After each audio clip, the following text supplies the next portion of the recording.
Welcome to Chefs at Home with Micki and Jeff. I'm Micki. I'm Jeff. He's going to get in front of the camera one day. It's going to happen, I promise. But today we are doing pressure cooker country style pork ribs. We'll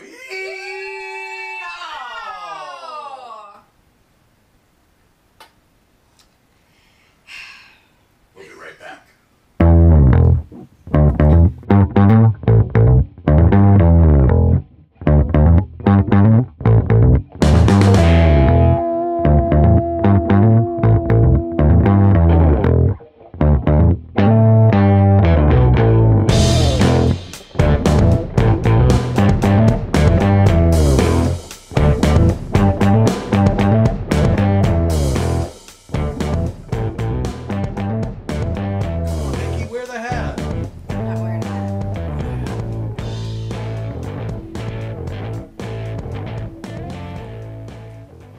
So country style pork ribs.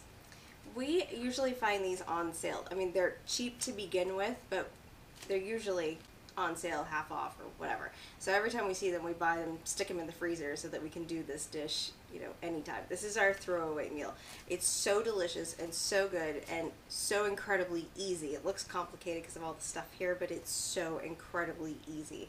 And we limit ourselves to like one package because we know if we have two, we'll eat two. We've never had leftovers of this meal. You can buy these boneless or bone-in. The boneless is a little more expensive usually, but not by much. But if it is bone-in, it's going to have a tiny little bone, like about that or smaller sometimes. Just cut around it, and then we're going to cut the ribs into big chunks, like this. Yeah. Because when they go into the pressure cooker, they're going to shrink up a lot. So you don't want to cut it into small little bits, because then you have tiny little cubes.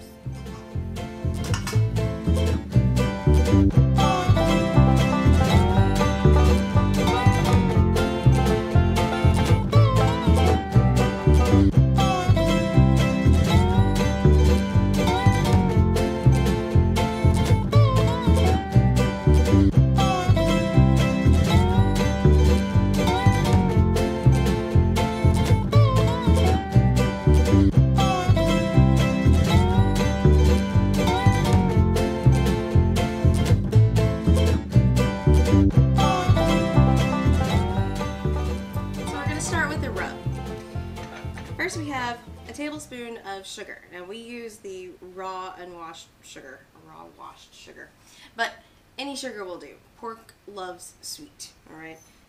I'm gonna put that in. We have a tablespoon of paprika, tablespoon of chili powder. If you don't like it spicy, like at all, then you can cut down on that. I would definitely put some in because it gives it kind of a smoky flavor. Then we have a tablespoon of cumin, ground cumin, 2 tablespoons of garlic powder, not garlic salt, garlic powder, tablespoon of salt, and a tablespoon of pepper. Alright, now we're going to mix all that together. Now this is for a package that was just over 2 pounds. It was like 2.3 pounds. If you have a package that's more, then you might do 1.5 times this. If it's less, then definitely do half of this. You can do the math. That's not my deal. Alright, so we're just going to sprinkle this over the pork.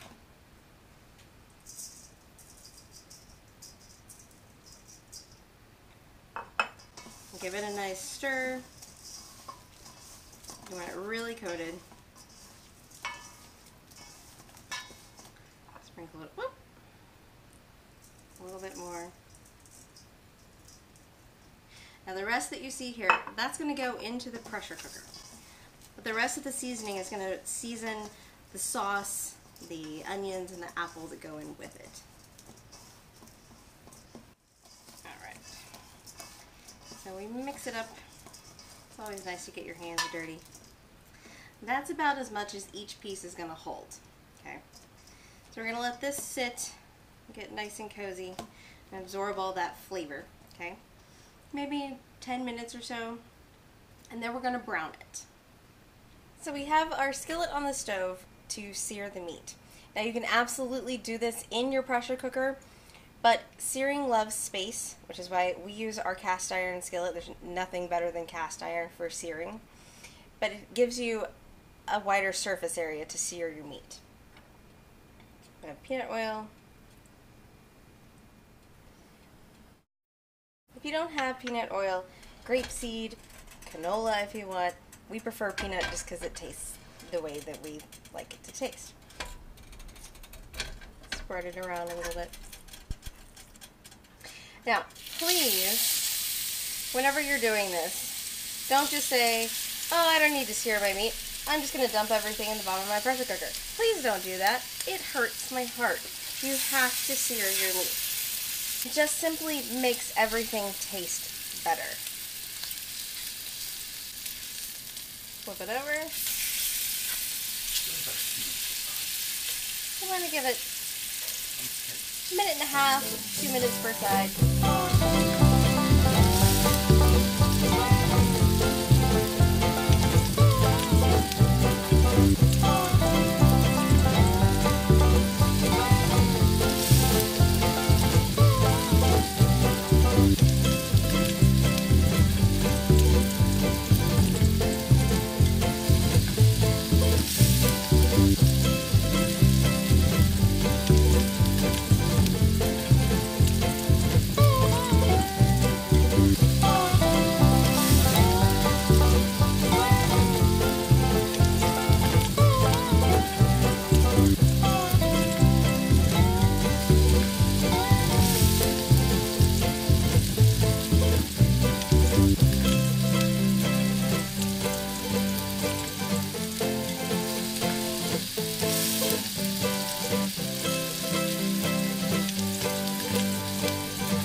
Smoky little bit here. I'm going to turn it. And I'm going to deglaze the pan with a little bit of white wine.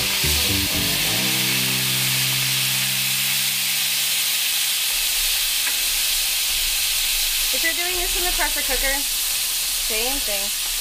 It just gives you a chance to get all of the goodness that's left from the browning of the meat off the pan. So again, added flavor.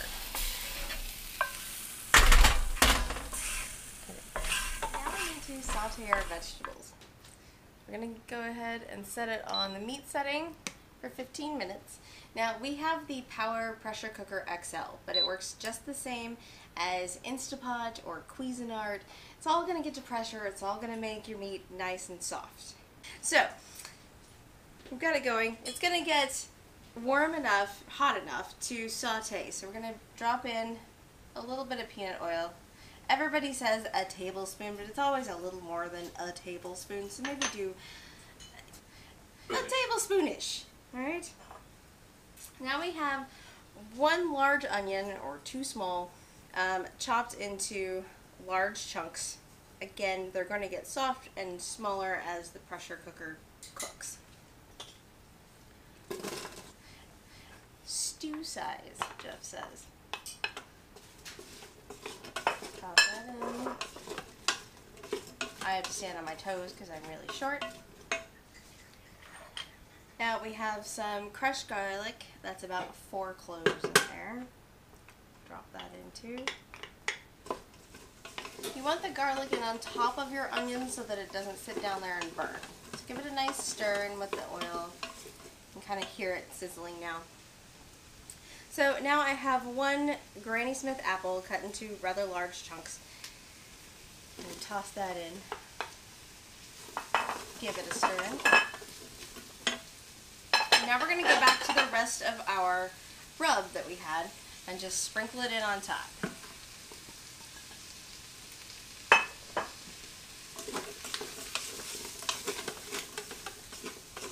Give it a nice stir. We're going to watch it and let it sit for, maybe 3 minutes or so. We also have 2 cups of stock and a cup of white wine. Thank you. So, we're going to pour in said stock. Now that we've let the onions and apples marinate a little, or not marinate, saute a little bit there. Pour that in, give it a nice stir. We're going to bring over our pan that we seared our meat in, scrape off all the little brown bits from deglazing. That's a really heavy pan. Stir it around. Now we've got a cup of wine, another little plug. We use Behringer. It's a nice cooking wine because you want to cook with something that you want to drink at the same time. Julia Child told us that. So, I'm going to go for maybe about 3/4 of a cup.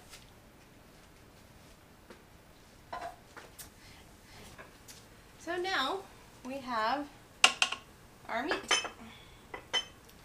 We're going to place it down in our nice stewy onions and apples down there. Nestle it down in the liquid. Oh, look at all that.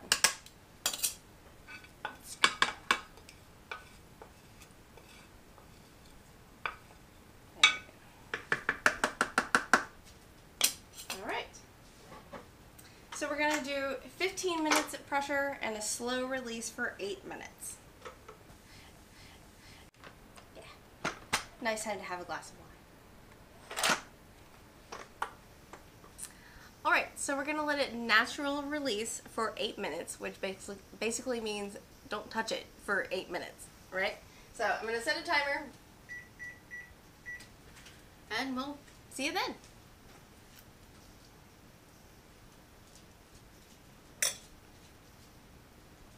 Now, in the jargon of our kitchen, it's time to poof the steamer.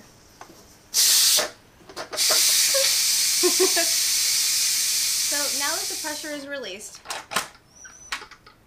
let's open it. And we're going to take the meat out, test a few. Let's try this one. You want it to easily pull apart with a fork, okay? You want it really fall apart. Now, if it's not quite there, then put it back on for 5 more minutes. You're not going to ruin it by doing that. If it's not quite where you want it to be, just put it back on 5 minutes. When it's done, quick release it and you'll be perfectly fine. But this is where we are. So I'm going to take the meat out. Ooh. Hang on. And again, nothing fancy, just on a plate. It's alright if there's some onions or apples or juice down here. We're going to let this sit under a tent of foil and reduce the sauce that's in here. While I'm doing this, I'm going to put the meat setting back on. That's going to bring the temperature back up so we get a nice boil on the liquid that's left in the pot. We're going to tent the meat with foil. Just keeps it warm and moist. The sauce is simmering in here now. You can see the little wispy steams coming off of it. I'm going to add a tablespoon of spicy brown mustard. This just adds a little kick to it, a little bite, something that I like. If spicy brown mustard is not your thing, you can skip it. But it just gives it a nice little kick. Stir that in. And I'm going to let that reduce for about 10 minutes. Let the sauce reduce. Now we're going to dump the meat back in just to reheat a little bit.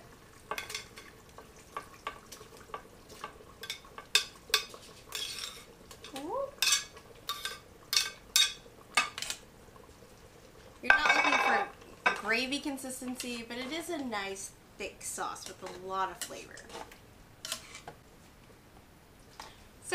pressure cooker country style pork ribs.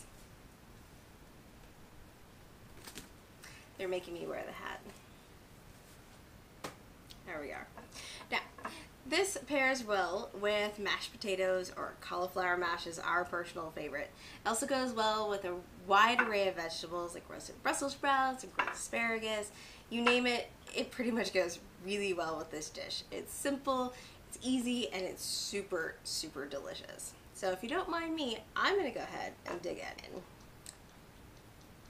in. Hashtag damn good. Thanks for watching. If you enjoyed this video, please give us a thumbs up and subscribe to our channel. You can find recipes, links to equipment, and more in the description below and on our website at chefsathome.kitchen.